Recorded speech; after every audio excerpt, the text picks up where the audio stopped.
মাত্র 11 রানের জন্য 17 রান হাতছাড়া। তবুও রবীন্দ্র জাদেজা লিখে দিলেন এক নতুন ইতিহাস, যেখানে বহুবার প্রশ্ন উঠেছে রবীন্দ্র জাদেজা কি এখনো ভারতীয় দলে জায়গা পাওয়ার যোগ্য।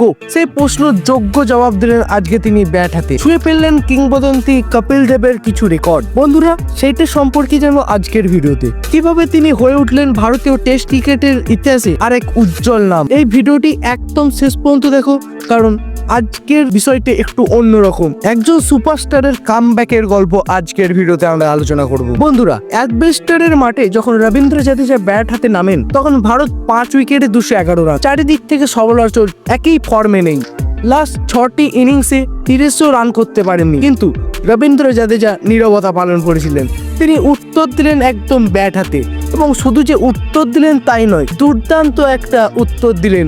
89 রানের একটা ইনিংস ছুড়ে মারলেন তাদের মুখে। 17 রান হয়নি ঠিকই, কিন্তু কপিল দেবের সঙ্গে যুগ্মভাবে জায়গা করে নিলেন তিনি। অস্ট্রেলিয়া, ইংল্যান্ড এবং নিউজিল্যান্ড আর দক্ষিণ আফ্রিকার মতো কঠিন বিদেশের মাটিতে 7 নম্বর বা তার নিচে ব্যাটিং করতে নেমে টেস্টে 8টি অর্ধ-শত রানের রেকর্ড করলেন তিনি, এবং কপিল দেবের সঙ্গে সমতা নিলেন নিজের। এই তালিকার 1 নম্বরে রয়েছে ক্যাপ্টেন কুল মহেন্দ্র সিং ধোনি, যার রয়েছে 16টি 50। তবে রবীন্দ্র জাদেজার এই অর্জন কিন্তু কিছু কম নয়, বিশেষ করে এমন সময় যখন তার দলের জায়গা নিয়ে প্রশ্ন উঠেছিল। অনেক ক্রিকেটারই বলেছিল সময় শেষ হয়ে এসেছে। সোশ্যাল মিডিয়াতে একটা খবর ভাইরাল হয়েছিল যে রবীন্দ্র জাদেজা এরপর টেস্ট ক্রিকেট থেকেও বিদায় জানাতে চলেছেন। সেটা যে পুরোপুরিভাবে মিথ্যা, এবং তিনি যে এখনো পুরোপুরিভাবে শেষ হয়ে যাননি, তিনি যে এখনো ভারতীয় দলের একজন ভরসা মর্যাদা, সেটা তিনি আজকের ইনিংসের দ্বারা প্রমাণ করে দিলেন। 46 ওভার ধরে শুভমন গিলের সঙ্গে জুটি বেঁধে যোগ করলেন 203 রান, ভারতকে টেনে তুললেন খাদের কিনারা থেকে।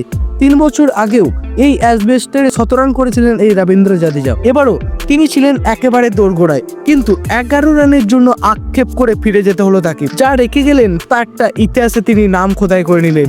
একটা শক্তিশালী বার্তা, একটা শক্তিশালী ইনিংস। রবীন্দ্র জাদেজা যে এখনো শেষ হয়ে যায়নি। তার টেস্ট ক্রিকেটের ইতিহাস লেখা এই তো সবে শুরু। দীর্ঘমেয়াদী পরিকল্পনা নিয়ে নেমেছেন তিনি এই টেস্ট ক্রিকেটে, সেটাও জানান দিয়ে গেলেন তিনি আজকের ব্যাটিং এর পর। তাহলে বন্ধুরা, তোমাদের কি মনে হয় রবীন্দ্র জাদেজা কি আরো একটা 17 রান ডিজার্ভ করতেন? তার এই ফিরে আসাটা কি টিম ইন্ডিয়ার জন্য বড়সড় কিছু বার্তা নিয়ে আসছে? কমেন্টে জানিয়ে দাও তোমার মতবাদ। আর যদি ভিডিওটি ভালো লাগে তাহলে অবশ্যই একটি লাইক করে দাও।